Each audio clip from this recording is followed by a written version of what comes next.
What's up, y'all? Another Garage Talks podcast. Today I got somebody special. I say that every time because everybody on my podcast is special, honestly. But I got somebody that I don't know if people be knowing. I mean, I'm pretty sure everybody got their perception of people, but my perception of people be so different. But for me, I met her when we was in. Actually, I met her when I was in 7th grade. I don't know if she remember that. I met her when we was in middle school, but I moved back to Chicago. Then I came back and went to the same high school. She was a grade higher than me, and I don't want to say that like I wasn't popular in school, high school. I guess I knew everybody. The way high school was set up, even the lamest person kind of knew everybody. But I say I knew everybody. I was cool with everybody, but I wasn't like the best of friends with everybody. But regardless of that, like I always got love from this person. You know what I mean? This person always never like frowned at me or treated me weird. This person always had love. And she was actually popular. Like, if there wasn't a popular part, she was popular all the time. And, man, she's a dope hooper. I know she had to hit more than 1,000 points. I don't even know the record, but I know for sure she hit 1,000 points in high school, for sure. If you look up YouTube, you look on Humble Girls Basketball, this is the only face you're going to see. Then she went off to St. Case and killed St. Case. I'm talking about, like, I'm pretty sure they need to have a picture somewhere of you somewhere in them. And then, I'm not sure, we're going to talk about it more, but if I'm not mistaken, she went off to even further education after that. You know what I mean? Not only that, but she helping our community, y'all. She's helping, she got a girls basketball team. She mentoring. Bro, I'm just blessed that she came here. I want to welcome you, Lashay Holt. Appreciate you coming through. Thank you, bro. Appreciate it so much. Hey. Man. I think it's so dope, man. Like, you really a St. Paul legend. You know what I mean? You still got more going on, but you really are like a legend for real. Just all the stuff that you got going on and the stuff that you did. I appreciate that. Man, let's just kind of jump right into it, man. When did you fall in love with basketball? I started basketball in 9th grade, but You didn't play in middle school? no, they asked me to join the team. I came to one game. I played. It was like they needed me to get the rebound or something. I was done. I was like, yeah, this is over with. And then so I tried again, 9th grade. I hated it the whole season. I hated it. I skipped. I was up at Days Bluff, hanging out, sitting in the gym until the bus came for me to go home. Got on the city bus, went home, and then that was my mom found out that I was skipping, and she said you got to start what you finish, and then I fell in love with it 10th grade because I just started working out. I just started getting better because I ain't like that feeling. If I had to play it, well, let's do this the right way. Yeah. So 10th grade is when I fell in love with basketball. Dang. You went to school on the west side, though, right? You went to Humble High School. You went with me, so I know that. Right, yeah. You went to Humble. You went to Humble in 9th grade too? 8th through 12th. Right. Okay. The whole time. Yep. Okay. Dang. Yeah. But Davis Bluff was on the east side, right? Yeah, I lived over in that area. Okay. So that was the hideout. Yeah.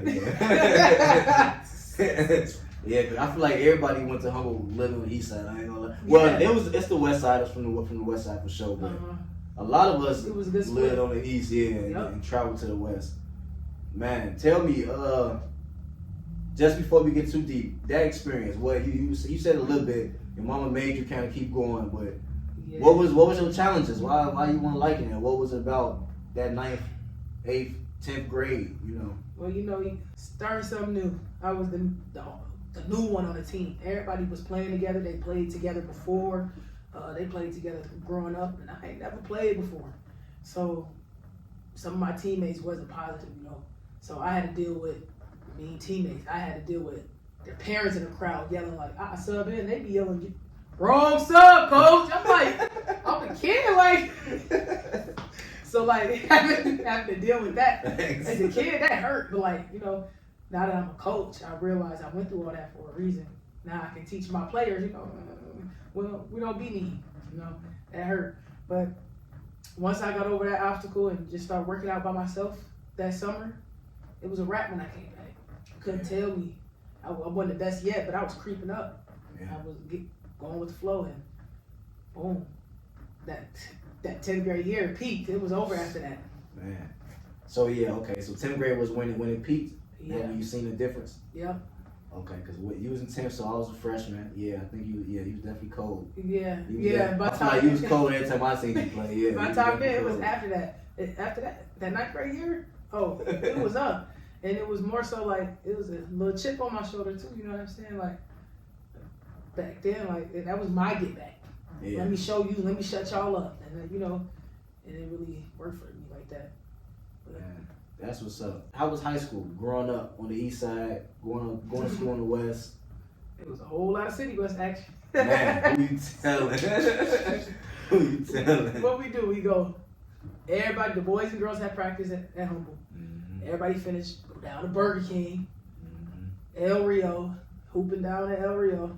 Then everybody hop on that bus and downtown. Then we split off. Everybody go where they need to go. Facts. I think that's the most I remember about that high school life. Facts. Is that bus. That one bus to get across the bridge. Yep. Everybody give them their next bus. Everybody gone.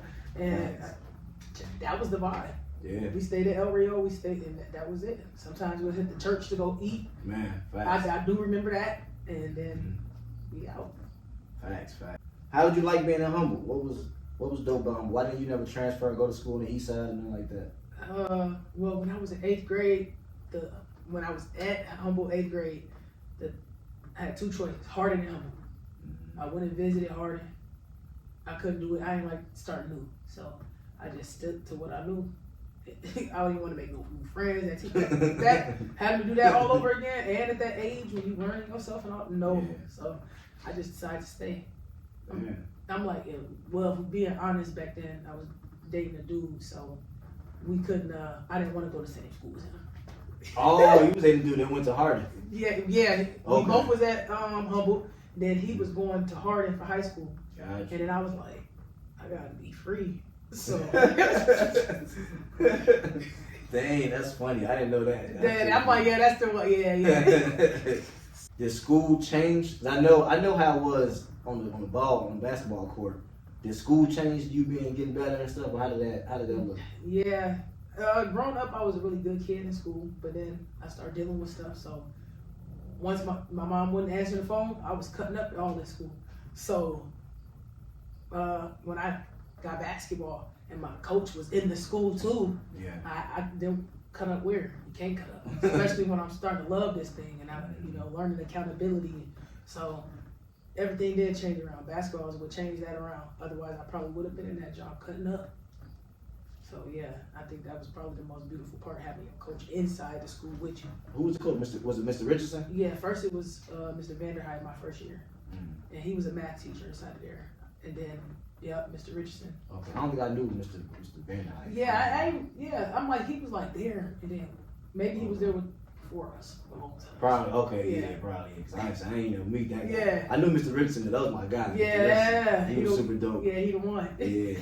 And Mr. Richardson had this picture in his room that I never forget. And that's what actually, because I used to be, I don't know how to explain it. I was always a leader. So I always made the basketball teams. I was always like dedicated, showed up.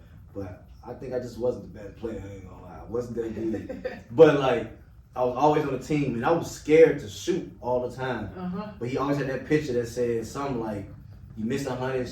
You missed percent that you don't shoot or something. And I was like, man, I gotta shoot then. But I never shoot though. But I took that for life though. But I just always remembered that picture though. And I remember something else he always said, aim high, miss high. You know, like whatever your goal is, if you aim higher than that, that's why if you miss, you still end up on top, you know, like. That man always had them words. Man, for real. Cause that's right. Cause you aim low. Yeah. And you miss. Man, that's even low. Yeah. But if you aim higher than you can even achieve, come on. And if you miss, you still ended up high, you know. But he used to have dope sayings though. Yeah, he did. That was very inspirational. For real. They ain't lying right there. But back to that quote that you said, you miss 100% of the shots that you don't take, right? You're right, it's bigger than basketball or whatever sport you want to apply that to. If I ain't come here today, nervous, yeah. Who knows? No, for now real. We vibing, everything cool. I would have missed this because I was too scared to come. So you don't take that shot, you don't know if you're gonna make it. Exactly, for real. And that's just, man. And we can go all day about that because there's so many things that I didn't want to do And then it's like, all right, I'm just going to take that shot. Yep. And sometimes you do miss, but kind of falling back on the next thing that he also said too, when you aim high, you miss high.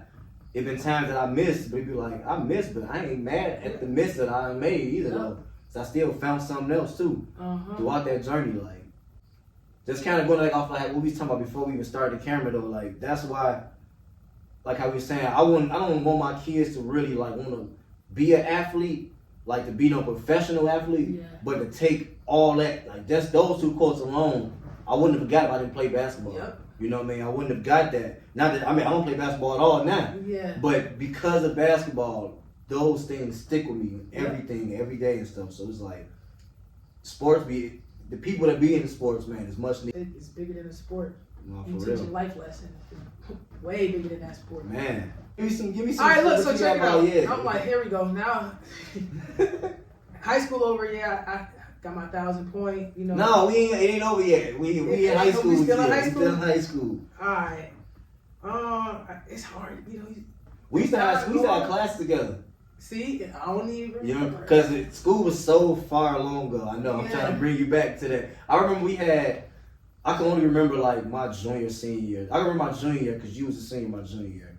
I think we had like, I want to say, was it math we had together? That's crazy. It would be me, you had Lawanza in there, we had Sadiq in there, I had all my classes was with y'all. I was in all the higher classes though, so I can't think what else I We had. just in with there y'all. vibing. I don't even remember. I know. Time. Because I was always the young person too though, so I was always, like I said, that's why I said like I knew everybody, but like, I was just kind of just in there, you know, watching y'all, because y'all was the older class. Yeah. I was the little dude in there. Right. And I'm already the youngest in my class. So Yeah. I was really the young dude, but I just remember being in there, man. Like, to me, school seemed like it was lit for you. It seemed like you was cool with everybody. You was always smiling, always being goofy. You know, without getting too deep, what's some battles you had to battle though that maybe people didn't know? Yeah, I'm like. Because I say you was happy all the time, but I'm pretty sure, like everybody, we had our own struggles though, you know? And yeah, school has always been a getaway for me. So like, I'm thinking in my head like, wow, I'm really happy like that. But in reality, I was at the crib dealing with other stuff, you know? Yeah. Because growing up, my grandma got sick. So I had to take care of my grandma. I was the oldest. Well, I had an older brother, but he ain't live with us. So I had to take care of everything. The only thing that I was really able to go do was go to basketball. So when basketball was over, it's back to the crib. I gotta help. I gotta make sure everything cool. So it definitely could have been going to school and, you know, that I'm free. I don't have to worry about nothing. I can be a kid. Yeah. I don't, you know, I can hear good job here. You know, my mom, she pushed us, and you know, when we got older, my mom caught a felony. So like, everything changed. Life changed. You know, with a felony, you can't work, right? Yeah. So dealing with that. So as time go on, you got to grow up faster than you're supposed to. When you get to school, now you got a coach focused on you. Mm-hmm. You got, and you becoming good. So why? Yeah, I'm about to soak all this up. I want all of that. Yep, you see me doing good. Yep, you see, and yep. So yeah, that's probably what it was back then. And then because one get to the crib, crunch time, reality back hitting. Man. So that's probably really what it was. Cause wow, you saying I'm smiling and stuff, and it's crazy because I've been going back thinking about my past, and I'm like, I was dealing with a lot. Yeah. I was dealing with A lot of adversities. Yep. These kids don't got it. Like we just talking about Yeah, that too. The adversities that we had growing up, they just don't got none of it. But like being able to go through adversities and still have that smile every day and still have that whenever you can find that time to be joyful, you know, you found it. Because like I say, a lot of stuff that we all don't know we going through, but I seen you always happy, always playing. Like I said, you could have had some real stuff going on at home, but when I seen you, you was always laughing and always trying to make me laugh. And it was like, you know, for me, that means a lot. Because, I had stuff like that going on, too. Right. And for boys, it's a little different. For men, young men, we don't know how to channel it. So, I was in school ready to really want to knock people out. Right. As crazy as that sounds, I always wanted to fight. Like, I was the one that like, man, I wish somebody would say something crazy to me. Right. But God always kept people around. Like I said, I'll go in your class, you just make me smile, make me laugh. They'd be like, man, that's dope. You ain't really trying. You ain't like, we weren't like trying to be best friends, but you just was in there being goofy. It just like rubbed off on me. You know what I mean? And I just didn't know I couldn't do that all the time. You know, I didn't have the energy to be that person. Right. And that's dope that like you could say the same thing. You didn't have the energy to be that person, but you found it. You know what I mean? Yeah. You know, I think. Now I ain't even gonna say I think that God worked through people, right? Mm-hmm. So He was allowing me to be everybody else's light. Yeah. In a time that the enemy could have took over me. Yeah. So a friend just told me, you remember Kim? Yeah, I remember. Okay, Kim. Yeah. I was talking to me and her still rock with each other. She told me when we was younger, she was like, I always wanted to be your friend. When we walk in the hallways, you was always making people happy. So I'm just hearing this too. She was like, but it's like you had this light around you with light. So now it's clicking. I'm like, that was God. Man. He had that.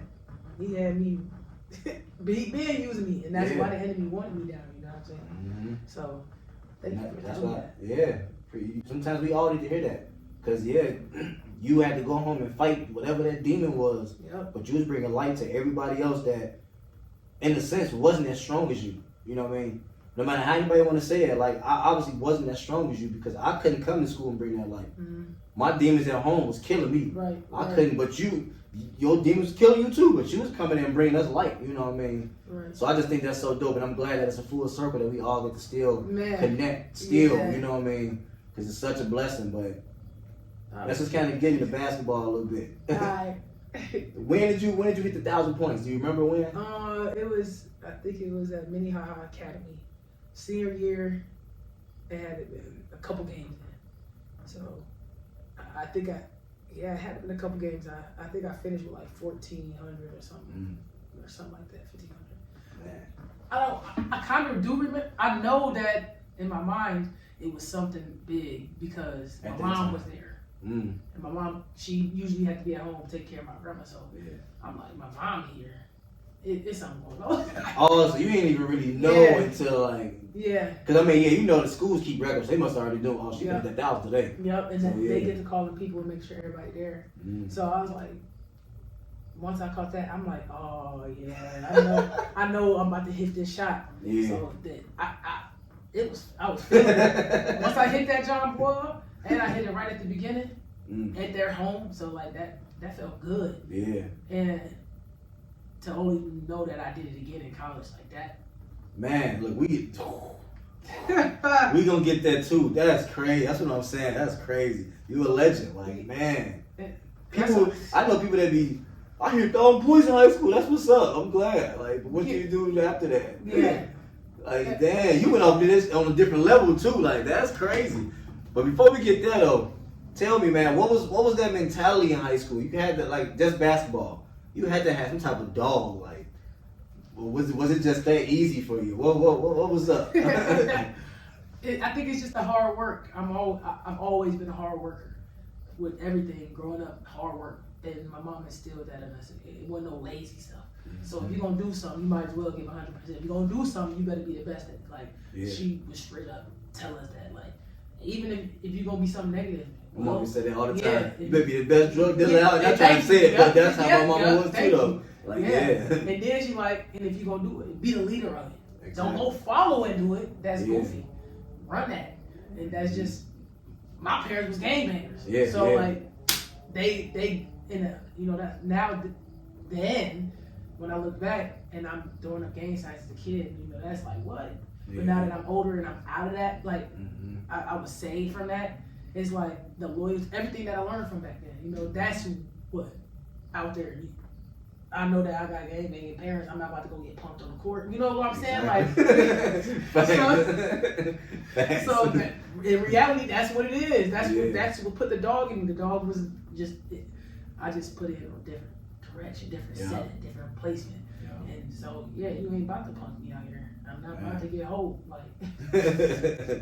Man, that's dope. That's crazy. Cause I didn't even know you hit 1,000 points in college too, though. Yeah. When did you decide you want to go to St. Kate's? Did you have other offers? Did you want to leave the States? Why did you stay in Minnesota? I was scared to leave. 1, 2, I didn't even really think about going to college until like probably my senior year. That wasn't a thing. It wasn't even talked about. That was nowhere near. No, my parents didn't even graduate high school, so we wasn't talking about college.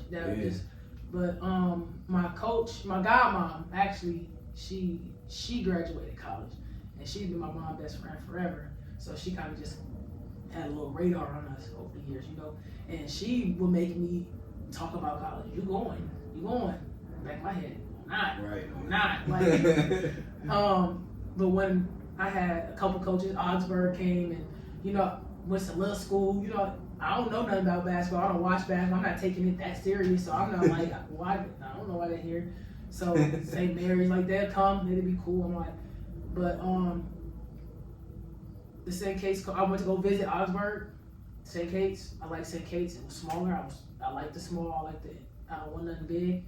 And then when it was time to go, I said I wasn't going. I didn't work out that summer. I'm not going. I'm not going to college. Like, I wasn't going. I didn't think I was good enough. I knew I had to be around a lot of white people, and that was intimidating for me then. Yeah. And so I wasn't going. But my mom told me, here we go. My mom's like, no, you gotta go. Yeah. You told them people you was going, you going. So I'm like, dang, here she go. I was mad. Bro, do you know I went into the workouts and I never had asthma. All of a sudden, they tell me I got asthma. I want to quit. Like, I had an inhaler. I ain't never had an inhaler, ever. Dang. So what, you grew into asthma? So what? That's what I'm saying. I got so out of shape. My college coach told me he thought I was gonna be like one of them that came in and was just an upset. Like, we saw him in college. Yeah, that's how bad it was. Dang. I'm like, well, was it the fear that bad, or was it? Yeah. Afraid to fail. Yeah. Afraid of new. Yeah. Get out of my comfort zone. I'm like, no, I'm cool. I'll just coach. That's what I said. I'll just coach. I still do the basketball thing. I get back. I was scared. And you don't even know that was God. That was God telling you, because a lot of our people do that. You know what I mean? Not trying and we need to coach. We need to still mentor, but it's like you gotta before you try to mentor people, you gotta show them that, like, I was just as scared as y'all. The one that's out here deciding to be negative and act goofy and act a fool because really you just scared of failing. Yep. I was there too, but I overcame it. Yep. So I want y'all to overcome that too. Instead of being the one that, like, well, I was cold in high school and now I'm here to teach y'all. No, you supposed to went on too. Yep. But you was scared. So you teaching them to stop too. You know what I mean? But God put that light in you, like, nah, keep going. Yeah. Because you got more to teach them. You know what I mean? You got to show them that it's better than to be just good in high school. Exactly. You got to go off, because going to college for basketball means education as well. It means more opportunities, more resources, more people. You know what I mean? That shot that you could have missed, you made that mug. But we so worried about missing, you didn't even know you finna make every one of them. You just so nervous sometimes, But that's so dope, like, yeah. You was terrified. I was. And then, I went to college. My teammate, I ain't talked to them for 4 months. 4 months. I didn't say nothing. I just came hoop. Just being with black people, that's just us. Hoop, left. They were like, I didn't think you was gonna stay. We didn't think you liked it. What really got me to talk, we was in California. Look, basketball, open doors for me. California, I didn't think I would have been there. No, fact. Because of basketball. They ain't hear me talking till Nicki Minaj was playing one day. Then I start singing. They all looked over like, she can talk. Like,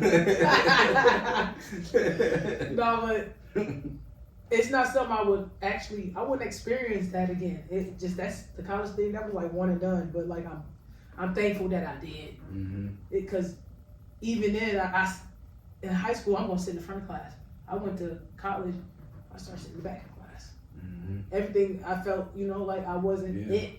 And then having that feeling of being, now if I don't finish, I'm gonna be one of them that went and couldn't finish. Like, and that's where the grind pushed. Like, that's when I started going hard. You got to figure it out, because now that's what you don't want. It's like, you don't want that. You don't want that, especially when you have all the you're capable. Man. Just to say I didn't do it, and then you want to go teach them kids, and then you couldn't finish.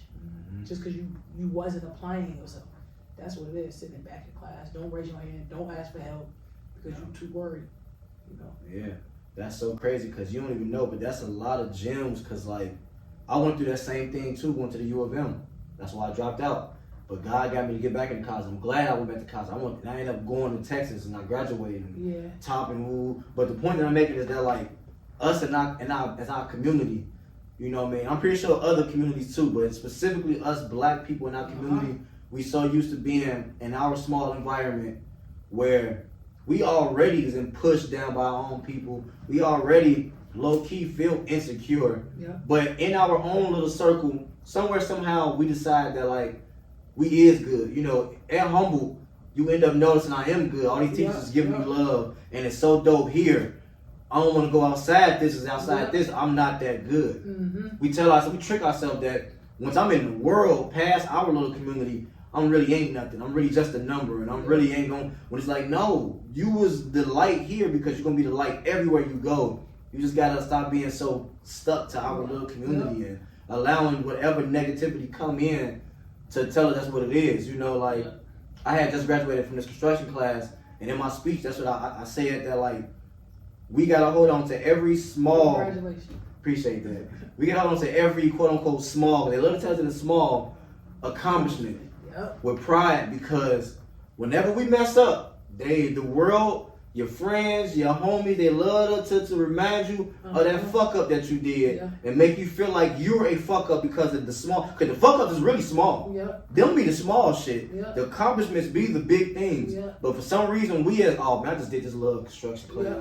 No, nigga, you gave yourself 12 weeks and you came every day and you learned something new that you can now pass down to your family. And then don't treat that like it's small, because when you go tell your homies, they're like 12 or none. Yeah, but if I would have dropped out, you'd be like, oh, this nigga dropped. You would have threw that on me so bad. You know what I mean? So it's like, we do that with our own people so much. And that's why I say God had that light in you that you had to see this wanting to give up. You telling yourself you wasn't good because you felt like you wasn't that good at first. You feel like you won, but nigga, you hit 1,000 points in college too. Like, you was that nigga there too. You know what I mean? But because it ain't even the world. We just feel like the world's gonna tell us that we ain't nothing. And it's like, we gotta get out of that small circle. We gotta know that we are wherever we at, whoever we are there, we there everywhere. So if you was that light in that small, humble high school where it's probably like, what, 1,200 of us total, you're the light everywhere. You know what I mean? So it's like, we all need the next generation, everybody to understand that, because we bigger than our small environment. We gotta stop beating ourselves up and holding on to our failures as like that's who we are, because we really are all the shit that we succeed in. You know what I mean? So I just think that was so dope that you put that, because man, I did the same thing. I was saying, I was top of my class in high school. There was maybe only one person that was like smarter than me. Honestly, that was DeRoger. Like me and her was like the two smartest people in our school for our class. And I went to the U of M on a scholarship, and I just feel like I won that. I just back in the class, not going to class, and I dropped out. And then it took me to be in like a janitor, working at a janitor job, crying, hating what I'm doing, for me to be like, all right, guy, I'm gonna stop being scared. I'd rather just go on and shoot this shot and see if I miss again. And I ended up graduating college, top of the class, being SGA, being all type of stuff. And it's like, man, I would have just failed and gave up on myself. The whole time. We sitting on the mound, you know, we sitting on something special. You know, like, we be, man, it's so dope. I hope you don't never stop. You too, for real. For real. Man, like, for real, because we both came from from the east side of St. Paul, went to school on the west side, the small school, the small environment, full of all these people that we can both say we both know people that have failed, that was cold, that's been in and out of jail, that could have been great, that have died from overdose, from drug gangs, from shooting, to just all these numbers of things. And it's like, we all could have been great at something.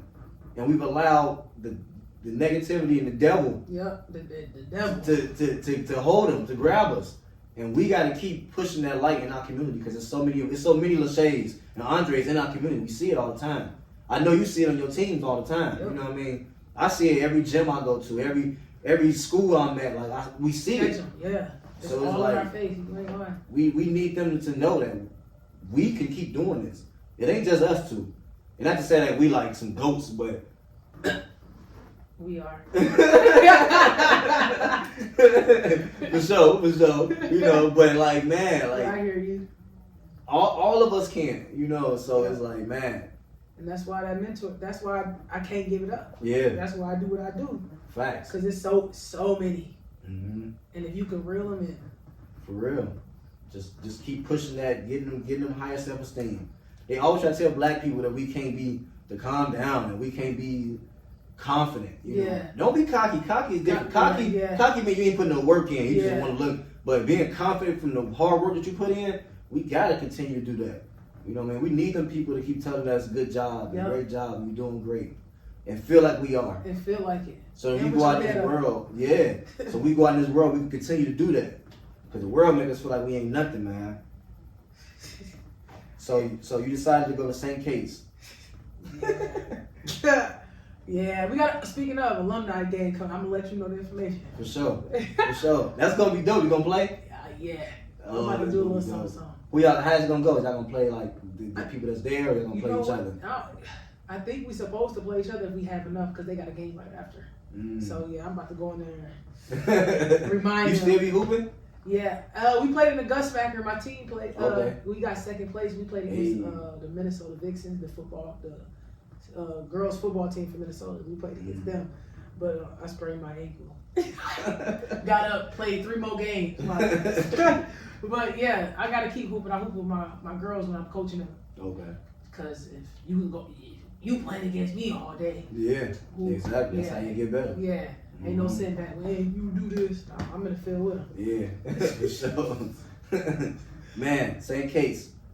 So first year was rough, I'm guessing. First year was rough. Was it rough? Was it rough academically too, or was it just rough? Yeah. Was it rough all the way around? All the way around. Man, they told me I almost wasn't gonna be able to play because my grades was on. Man. It was on one of them. I'm like, I can't call my mom and tell her that.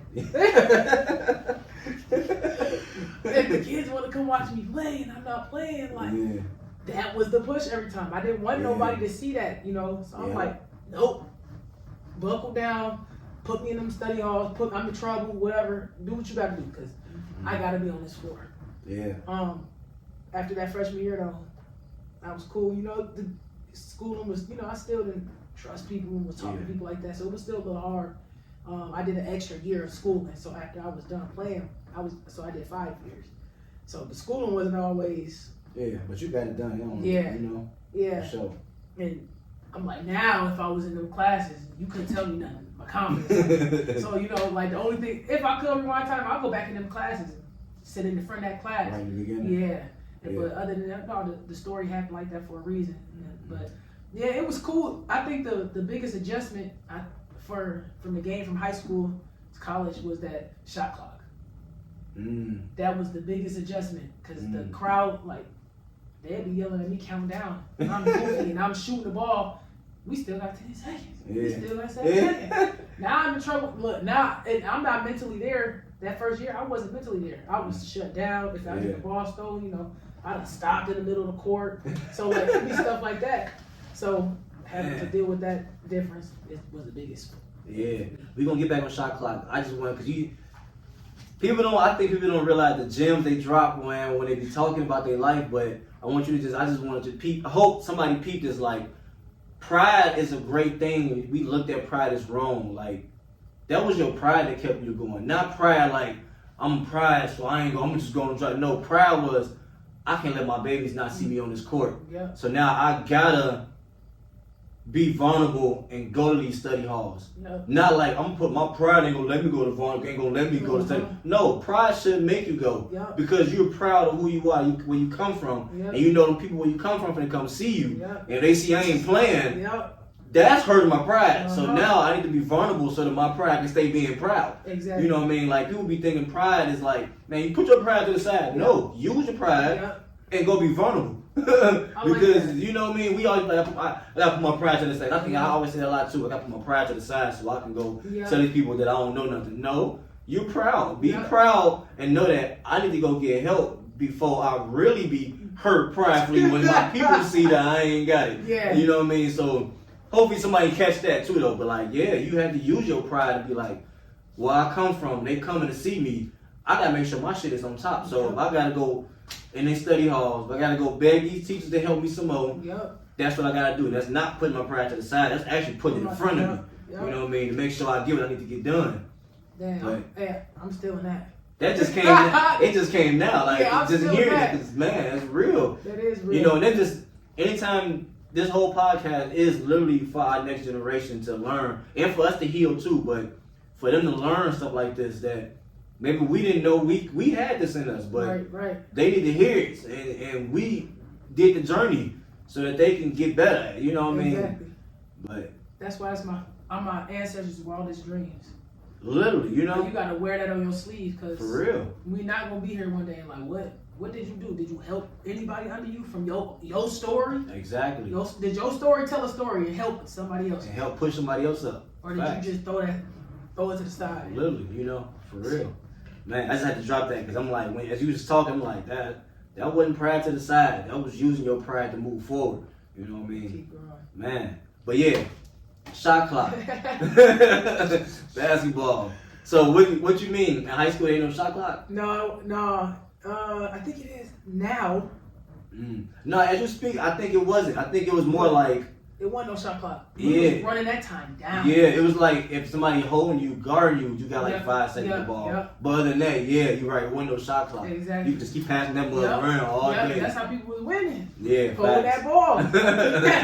Facts. But so that threw you off. That threw me all the way off. And it took, but that was a good adjustment because that was teaching me how to be a point guard. I wasn't really a point guard. I started off as a post player because I was tall as a freshman. Then I went to forward. Now I'm out pulled back because our ball handlers are gone. So like I had a little taste of everything, but the awareness I didn't need to have in high school. Yeah. And that turned me into a different player. I never got in trouble like in high school with basketball. I went to college and started tweaking out. I would be arguing with my teammates and the crowd. Like I'm looking at the crowd, telling the crowd like I'm like all of them. Like I used to be on one. And it couldn't be that, you know what I'm saying? Like I had to grow from that, but it was a lot. Yeah. That transition was a lot, and I'm the only black person there, so it's like, man, this a lot. Yeah. So man. Yeah, and I ain't want to be known as the crazy, the crazy black one. You're the one black person that come in and you like the food. And that put that stigma on my people. I had to get that together. Yeah. I'm like, nah, ain't no way. You ain't about to. You gonna know something, but I ain't gonna have to do it like that. Yeah.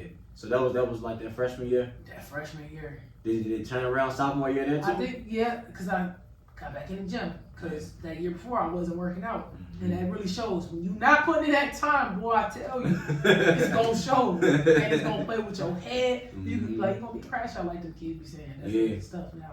So that preparation, that next year, now we working out. I'm back in the gym. I'm back getting jiggy. Yeah. So back rocking and rolling like 10th grade year, your sophomore year. Right, So that beginning be rocky. But after that, it's go time. Yeah.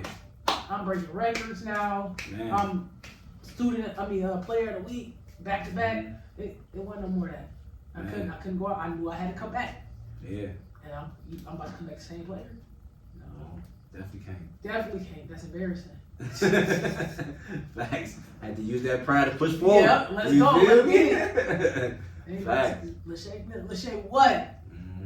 I need something behind that. If you're gonna talk. That's love. What you go to school for? Business. So I have my business degree, and I went to grad school. I have my master's. You already have it. Congrats. That's what's up. I want to go get my master's so bad. I mean, this is how I see it. Why not? I know. Because our people used to couldn't. That's literally why. Like I'm about to go get my PhD. I want to do that too. But I'm like, for what? I don't really want it. But I want it because our people couldn't, and then they fought for it. They fought. They died. And everything, and not, and you can. So yeah, go ahead. And why not? I remember being in school when I used to just catch so much little gems when I was in school, going to college. I remember I went to U of M, and I was in this class, and our first day, they had us in a circle, and I'm always only black kid, everything. Especially dude. If it's any black person, that's gonna be a black woman. I'm the only black dude there. And I just remember they going around like, why did you pick the school? Why did you pick the school? And everybody going around why they pick the school.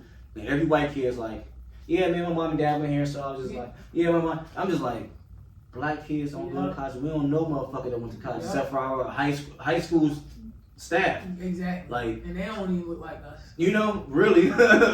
So it just reminds all in my back of my head of like, yeah, this is why I'm doing it. It don't matter what I do with it after. Exactly. I could not I got my business degree too. I don't have to make $1 million business. Yep. The fact that I got a business degree, my son will be like, I gotta get a business degree. They like, my daddy got one. I'm going. Thank you. And he may make $1 million business, like, you know what I mean? But the fact is, if I ain't never win, he would be like, I ain't gotta go. Who else I know? Like, you gotta go. Like, hey, you remember how parents used to be like, do as I say, not as I do? Mm-hmm. That don't work. It don't. Because you know we gonna do what we see you do. I don't want to hear it. That's how we learn. Yeah, exactly. That's the first way you learn is through watching. Mm-hmm. So if I'm watching and you not doing what you're supposed to do, but you tell me to go out there and go, it don't align. You just don't. It's hard. It's hard to go off that. It is. You know what I mean? Sometimes we get lucky and we get to be the ones that do it, say it, not to do. But that's only for so long. So it's like, yeah, you gotta. That's why I'm thankful to be able to do everything I'm doing with my kids now. Like my kids to see me, I'm a professional athlete. I'm got a college degree. They ain't got to see me graduate construction class. Like my kids is gonna be like, I can do any fucking thing that I want to do in this world. Yes, you can. Because your daddy doing it, so you can do it. You know what I mean? Like, exactly. Literally, man. Tell me, what's some stuff that like you happy that you give me some good memories, man, about being in college. Why? What can you be like, man? I'm glad I went. Why? I'm glad I went. My picture is on the wall there. I thought so. I didn't want to say up his name, but like, damn, wrong. I thought so. Right when you walk in, it's like a little mirror. Okay, and it like lit up a little bit. No, am I tripping? That might be like my brain. I'm like, we're gonna have to roll down there. But, no, it is. It's some like light area. I thought so. Yeah, right when you walk in that joint. So I don't even remember the question. It wasn't like a one specific question, but like what if you can look back and be like, man, I'm glad I went to college. What that's dope too, because you can always bring your daughters there, your kids there, and just be like, man, look, Yeah, and we definitely going. I'm like, I gotta bring them. Do you bring your kids there, like on the basketball teams? Have you brought them there yet? No, they ain't. I showed my daughter one day because we used to live over in that area. We was walking, and I was like, let's just walk on the campus. So we went in, and she just like, that's what I'm saying. You gotta take every time you get a new season of kids, you gotta take them through that and see that. You know how like mesmerized it would be to be like forget they top NBA or WNBA player. You're the new like idol. Now I don't want to say idol. We ain't supposed to idol nobody, but you know what I mean. Like you're the new person that I'm striving towards to be like now. Like this is where you look at that. That's dope. You know. And I think it make it more beautiful is that I bring them to gyms. So everywhere we go, we see somebody I know. And they just see it like, dang, my coach really like that. So like when I be telling them stuff, they know I ain't just yapping. They know that what I'm saying is real because they see it and they know like they see it. So I know what I be doing. But that's that. So I think that picture, the degree, facts. That's actually number one. Getting out of my comfort zone. Cause I'm like, I really don't have the fondest memory. Like, I went through a lot of stuff in college, so like it's like, but like the fact that I got through all of that, I'm pushing through all of that. I'm getting through not having money to eat, like having to make it look like I'm, still got my key card, but I'm looking this way, like so. It's like. There's no specific like boom. It's the accomplishment, being able to get through it and say I did it, and knowing that I could pass that story down. That's really what it is. Cause that one fun. But I will always tell somebody go to college. Go. Especially Go. Yep. Why not? Go. Go to college. Go experience because it's gonna open doors. It's gonna teach you something new. You're gonna grow. All those things. Will I do it again? No. No. I ain't gonna lie, it sucks. I hate it for people, man. And I don't want to talk bad, but I was blessed that I first started off what your school's considered and what the ULM's considered is called PWI. Yeah. I started off at a PWI. I was blessed. God blessed me. He knew I wasn't going to make it. I went to a historically black college. So I'm telling people, if you people of color, black, Mexican, it don't even matter. If you are people of color, go. If you can get to an HBCU, go. Yeah. Because now that's the experience. Like when I tell you, man, I would do it again and again and again. I hear that. I would do it again and again and again. If I can get a master's degree at HBCU, I'm moving hey y'all, we moving. We going to Texas, y'all. I'm finna go get this master's degree and we finna have fun on campus, man. Like being able to be around so many because, like I said, we come from all the way out here in this small community, and believe it or not, there are schools full of us. Mm-hmm. Man, like these HBCUs are full of us. When I tell my wife this all the time, like man, cause we go on vacation and we both got this. Cause we from the hood, right? So we all got this like this. One thing I bet everybody from the hood got. We walk fast. For some reason, it's in us. Because we used to be in the hood, get to where you're going. You go to the bus stop, the bus stop, you're going to go. Yeah. And I got to go to an HBCU where I like really just felt like, wow, I don't got to feel like I got to rush to do nothing. Like, I'm enjoying where I'm at. I'm safe. Yeah. I'm safe mentally. I'm safe physically. I'm safe emotionally. I'm safe spiritually. And it's like, man, now we go on vacation. I just be like, chilling. My wife be trying to, like, man, calm down. We chilling. Like, but she's like, I don't, we from the hood. I'm like, I know I'm from the hood too, girl. You might don't know that, but I'm from the hood too. Right. I was blessed to go to an HBCU that taught me like, wow, we get to like enjoy life too. We don't gotta always be in a rush. We don't gotta always, but being able to go to an HBCU just really opened my eyes and confirmed that like all the positivity things that we always deep down be trying to tell us that we are. Yep. Like going to an HBCU is gonna confirm it all day. Yeah, I'm like it's all around you. It's all around you, man. There's so many black people from different states that like love you. Man, I got on campus, like my mind's always, I used to always kind of have this like, just in case, I ain't a mean person, just in case somebody won't, I'll fuck you up. Yeah. I always had that face, but going to college, like everybody in the boxing world be like, Dre's so nice. They be like, yeah, I don't know, I don't gotta be mean. Like, I like being happy all the time. I don't gotta look mad, because I was surrounded for the last 4 years of black people that was happy. Yeah. Like everybody was happy. Right. Ain't nobody trying to pick on you, ain't nobody trying to like tear you down. So like, everybody on the same page. Everybody got love for each other. So if I can tell anybody something, if you can go to an HBCU, that's gonna change your life. That ain't even about the degree. That's just about the experience. The experience is something. Now going to these schools out here is definitely tough because I'm not gonna lie. Even just working in the world out here is tough. Being us. Yep. Like it's definitely tough. But if you can get around people that look like you, that think like you, that care for you, man, it's, do that. Please do that. Man, it's a blessing. Because if I could, I would. Man, and I feel like you would love, like your whole experience would be much different. I would have thrived. Man, I'm telling you, you would have thrived for sure. Not saying you didn't thrive where you was at, but you would have thrived for sure. Like, it would have been. Only thing that's dope though, you got to kill these white girls in basketball all day. Yeah, I was on that. When did you get your 1,000 points in college? It was, I think that, was that senior year? I feel like it might have been my junior year. Yeah, dang. It might have. I could be pushing it. It could have been senior year. But I feel like I was close to I don't know. I had to sit a few games for stuff, so it's like, dang. Hey, if I could go replay them games that I missed. Yeah, man, junior, sophomore year. I'm like, I'll play that part, but no, I hit that John, and I guess even then, I think I felt good. Yeah. It's like a lot of stuff that I didn't put a shine on my accomplishments like I should have. It was just kind of like, that's what I do. Like, why y'all, like, to me, it's why y'all not getting it too. Like, it's just normal. So it wasn't like, it was like, cool, check. Yeah. What's next? I was just ready for what's next. What can I do now? Who record can I break now? Yeah. So like, that's really what it was all about. Man.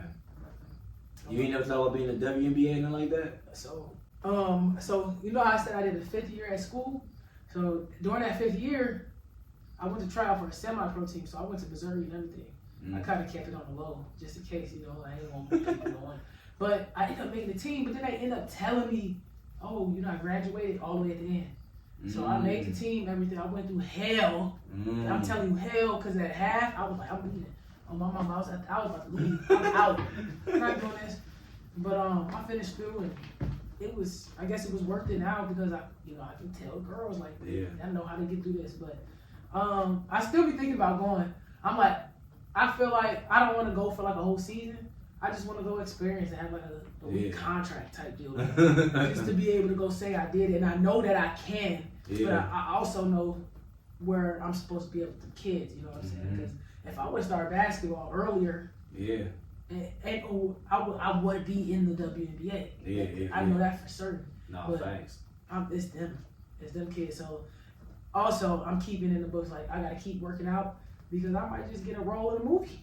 No, for real. So, like, because it's there, I got all that. Man. It's just like, it's going to be placed wherever it's supposed to be placed. Yeah.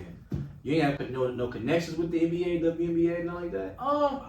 I be having people that seem like they have connects, but I just be kind of listening, and I'm like, well, if it's going to happen, it's going to happen. Yeah, facts. Lord willing, for real. Yeah, but I tell you, when I'm working out, I imagine the WNBA players. Like, I'm like, imagine if she guard you. Is this what she about to do?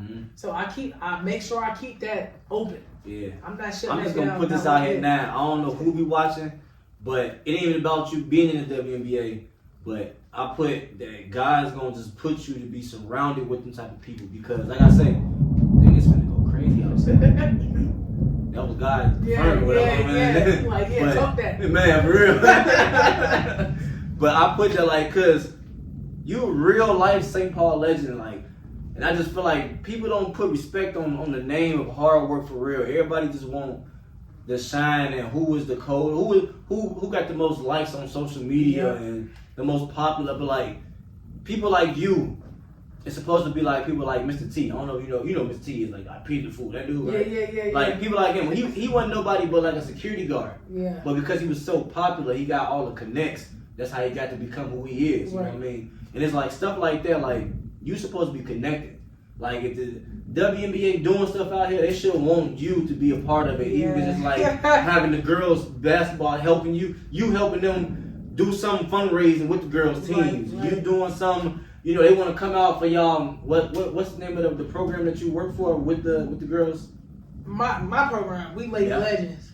Whenever Lady Legends doing some, Maya Clark or Maya Moore and them supposed to be wanting to come and like sponsor and just, what I mean? Right. Yeah. They supposed to just want to, whoever gets signed to the WNBA and play for the Lynx, supposed to instantly want to, all right, y'all, you know how it goes in celebrity. Yep. We got to help somebody in the community. That's called Lashay. They should be already wanting to do that because you was who you are. You know what I'm saying? So I'm just putting that on here in the world because that's how it's supposed to be for us. You know what I mean? For you specifically, for real. Like, all that you've done and what you are still doing, Humble's supposed to be asking, begging you to come back and talk. Right. Not necessarily coach. They ain't supposed to be like, come coach. No, you better than that. Let them ones who play high school ball and then that's it. No disrespect, but I'm just saying, let them coach. And then whenever they got some big stuff going on, you supposed to come and like be that light for everybody. You know what I'm saying? So I'm just putting that in the air. Whoever here, whoever need to you need to be on. This is your first. I don't know how many podcasts you've been on, but we need more podcasting for you. We need more all that. You know what I'm saying? Because Minnesotans are supposed to support each other. And so I know. Me being with my wife, I've learned that Minneapolis support each other. Mm-hmm. It's the St. Paul pass side that we need to brush up on that. Yeah, we're gonna have to patch that up, y'all. You know what I mean? So if this don't be the first one, this is the first one. I hope we get many more because you're supposed to have the whole city on your back. Like you go everywhere and people say they know you, but you supposed to be like, all right, we gone because we got such and such friends. They, you know what I'm saying? Like it's supposed to be like that all day. Your book is supposed to be full of too much going on with these celebrities because you were a St. Paul legend. You know what I'm saying? So I'm just putting it out there. Somebody better tap in. For real. Nah, for real. I truly believe that. And that's what I said. I started broadcasting. So I just started doing that, and I'm doing for the semi-pro men's team. So I did that last night with the Bulldogs and that is dope. Yeah, and I keep telling myself because I'm like, maybe I ain't supposed to be playing, but I know what I do, and I'm more confident with it. Somebody better open up the door.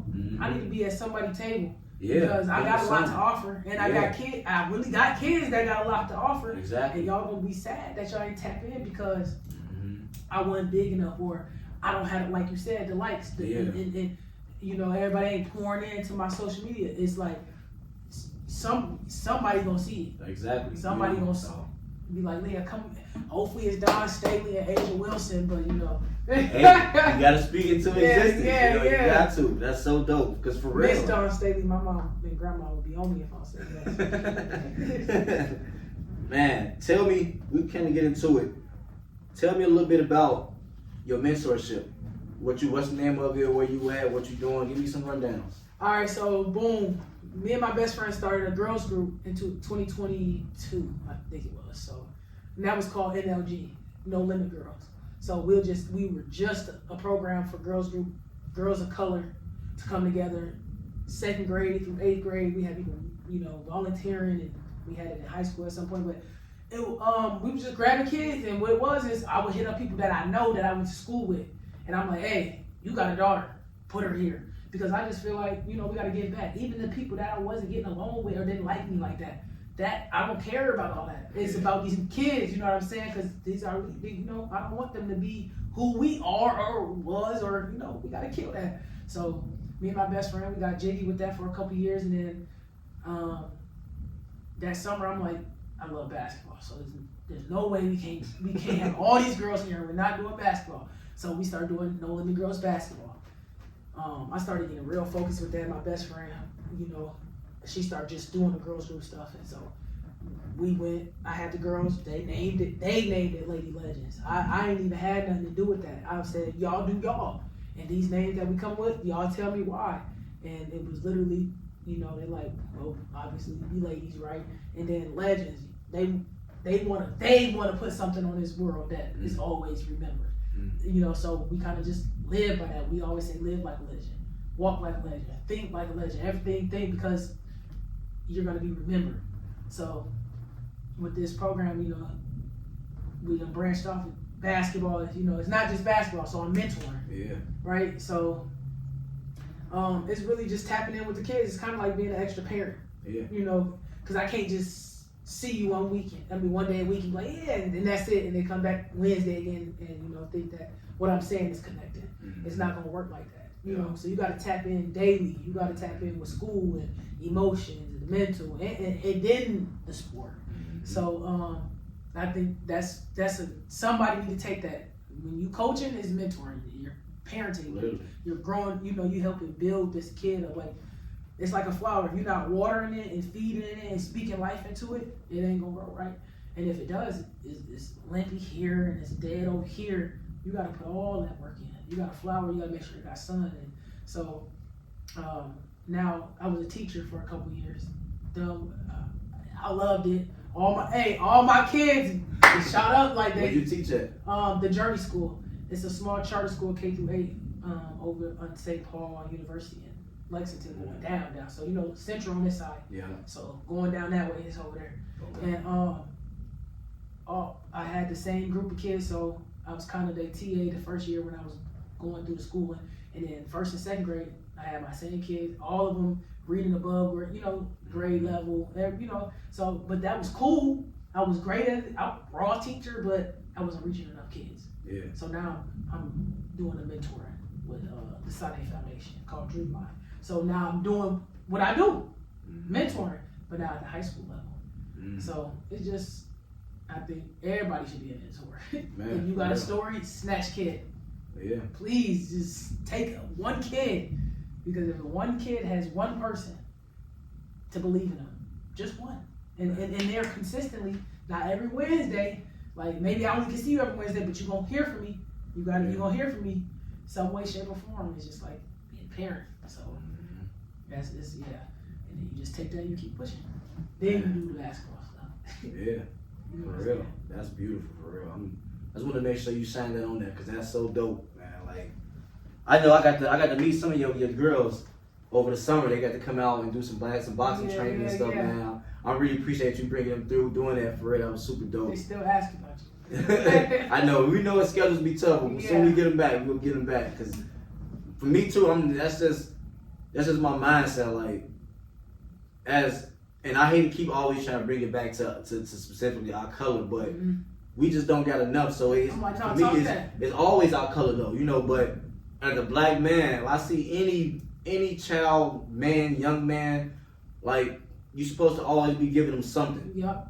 And it's not supposed to be nothing like money or nothing, but something. Anytime you come around me, yep, I'm that nigga who got something to say. Yep. I'm gonna give you something. I have to, because that's how it's supposed to be. You know, like, mentorship isn't a job. Yep. You know what I mean? If you get paid for it too, that's dope. That's dope. Get paid. But mentorship is something that God has given us to do. Yep. Like you say, you got a story. You're supposed to give somebody something all the time. So it's like, I'm always trying to just, whatever I know, I need to give it to somebody. Exactly. Like, if I know something, that's dumb of me to hold on to it. Can I give that quote? This quote? Yeah. It go, when you get, you give. When you learn, you teach. So that just brought me to that, because when you get, you ain't supposed to just hold it at all. Yeah. You're supposed to, okay, hey, I just got fed. Let me feed you and you and you and you too. Exactly. And it ain't even got to be monetary. It can be knowledge. I just learned something. Every time I learn something, I start teaching it, especially when I'm grasping it. Yeah, so yeah. When you learn something, why do you want to hold it? Exactly. Why you don't want to feed him and her and them and then help their family and then their team and their mental? For real. Come on now, that's what it's supposed to. So that just hit me when you said that. Man, I'm gonna forget the quote now, but I'm gonna ask for it again later. I'm gonna keep it up. One of my favorite ones. That's real, because man, we're supposed to always be passing stuff along to each other, and that's what a community really look like. You know what I mean? And so that's what God looked like. Exactly, literally. You know what I mean? Literally. And it ain't about the race, but specifically right now, our race needed bad. Yeah. And we don't got time to be out here being these great people that God has made us be, to go give to somebody else that ain't from our community. Yep. We got to pour into our babies. We got to pour into our, literally. And our people, and I always say our babies. So when I first started coaching, I don't want to talk to the parents. Yeah. Like, me and adults just wasn't there, right? So me and the kids, I'm always tapping into the kids. That is my gift. But now that I'm getting older and I'm realizing, and I can take a step back, and I'm really getting closer with these kids, and I realize, well, their parents need help too, you know? So if I can learn, I'm something working in my household, why I'm not gonna tell her mom? Yeah. So that they can grow over there. Come on now, like, so it's not just the babies, you know, we need help. Exactly. So if we could spit that to somebody, and when they're willing to receive it, why not? Exactly.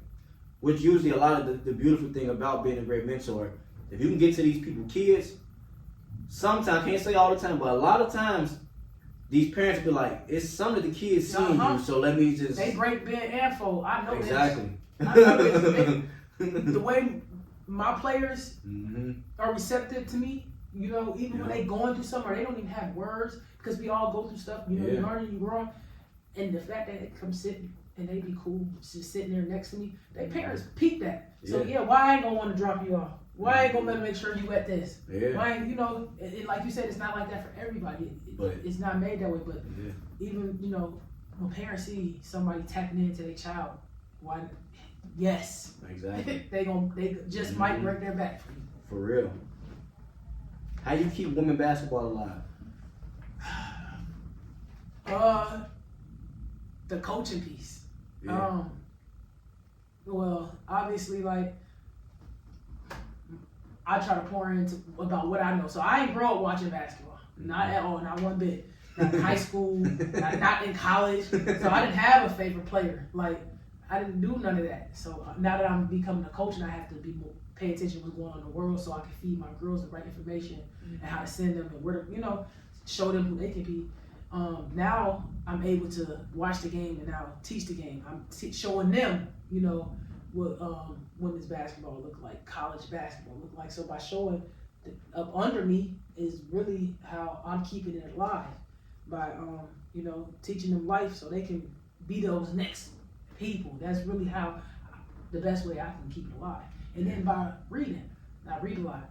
So when I'm tapping into those players and coaches, they help me grow. You know, now I want to know you. Now I know more about you, and you know, now if I go get in these seats, I'm keeping it alive. I'm there. I'm a part of it. Facts. I am it. What do you feel that you give these girls? What do you feel that you give these girls that you either did or you didn't have? if that makes sense. No, it makes a lot of sense, and I'm about to hit you with one. I think I give them consistency. I think a lot of times you can get love from teachers, right? But you ain't gonna have that teacher forever. Mm-hmm. You can get support. Sometimes support die down. So the fact that I can give them consistency, I'm there winter, spring, summer, and fall. Tapped in your home life. I'm tapped in your school life, your mental, and on the court. So consistency is the main thing that I'm giving them. Anybody can go train a kid. Anybody can work you out. But do you care about, I'm sad tonight? Like, do you know that I ain't eating? So it's like the consistency is the biggest part of what I get them. Man. And then I think I give them hope. Cause they can see like, and cause I share with them, I share stories and I let them know things I go through and I tell, I spit it to them so that they can see like, you just like me. Yeah. Wait, you too? Wait, your mom? Wait, hold up. You used to not, I used to didn't be confident. Can't tell me nothing now. And my girls look at me like, what? You? And it's like, yeah, I used to be that too. So it showed them that you could change. Yeah. That's the beautiful piece. Mm-hmm. It ain't do as I say, not as I do. Walking like I'm talking. How do you want to be remembered? I always think these two things always keep me going. I always say, like I gave you the quote, I am my ancestors' wildest dream, right? I want to die a legend. I want to live a legend. I want to die a legend. I want to be remembered as a person that, pushed people and that loved people. I want to be, remembered as somebody that gave. I want to be known as, every day I ask God, please, Lord, let me walk like you, talk like you, let me react like you. Mm-hmm. Don't even let me react how I would react because my reaction may not even be needed. Yeah. And it could be, I'm angry on a reaction or careless on a reaction. And really, God just needed me to be loving in that reaction. But because I was too focused on what I wanted. So what I want to be remembered as is a person that, that showed God, not just spoke God, because anybody can tell you, this how I go, and God is this, and God is that, but can you show me? Yeah. Can you show me the light? Because everybody do that. Yeah. Show me. So I'm glad you said that question. Yeah, I'm glad too, because you really just said something that I needed to hear, honestly. Like, honestly. Man, just not trying to get too deep, but we spoke about a little bit about how I got my own stepkids that's grown. Yep. And it's like at times I do stuff, and I don't do stuff mean at all. I do stuff as far as being a mentor that we grew up having and knowing that they need. But at times, sometimes I don't need to be that mentor. Sometimes I just be God. Yep. In a sense of like, let's not be like that asshole mentor that's really teaching them. But let's just be loving right now. Yep. And like we all need to hear that. Like, so I'm glad I asked that. I'm glad you gave me that answer too. That was crazy. And that's real. And you have to really step back because it'll help you in the long run. But not only help you, it's gonna help them because now you can't even be mad at me that I just gave you love and you reacted like that. Facts. Like, wait, I did that. You really forgave me? Like, that didn't push you away from me? Because that's what these reactions and stuff is to keep us divided. So if I can give you love back today, somebody was antagonizing me. I ain't talked to this person in a long time, right? But the enemy see nothing else is getting to me. You're not pissing me off here. You can't do nothing here. Yeah. So let me try you here. Yeah. And the way that I had to just, breathe for a moment because I still have that in me. It's there. Yeah. And that's what the enemy want. He want me to go there. No matter the situation. Yeah, you may be disrespectful. Yeah, you may come at me wrong, but really ain't coming at me wrong. You coming at God wrong. So let me take a seat.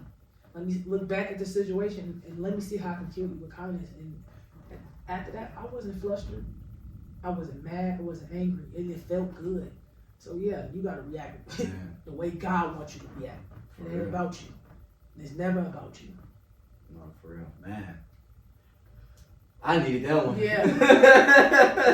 We have us say stuff for a reason. Man, for real. Say stuff for a reason. For real. Man, what's What does legacy mean to you? Being you, authentically you. That's what legacy means to me, because you can't go out and be somebody else, right? And even if you fake it, you can't fake it that long. Mm-hmm. You gonna break. Yeah. Like, it's like a lie. You right? It's a snowball effect. You tell a lie, you gotta cover up. So legacy just means living in your truth. That's simple. And you will leave a legacy by being you, because can't nobody else be you. That's real, man. Real. I like how you said that, man. That was it right there. For real, man. My last question is: you got any goals for the future on anything? Whether it be for your group, for your organization, whether it be personally for you, anything. What goals you got coming up? Well, right now I'm starting my ASL classes, so I'm taking sign language, American Sign Language. So I want to be fluent in sign language. That's definitely a goal. I want to get my PhD. I'm gonna talk for my girls right here, because ever since they were shorties, the number one thing they said, they want to be the best team, and they started in the state.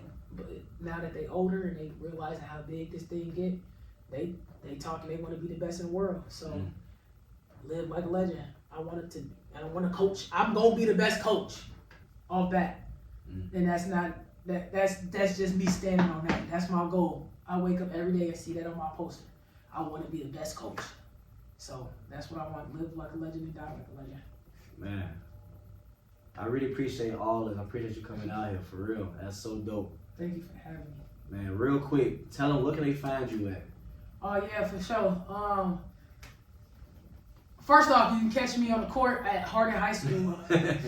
I am a coach, and you can find me there. I don't do too much of the social media, but if you're gonna go social media, you can find me on TikTok.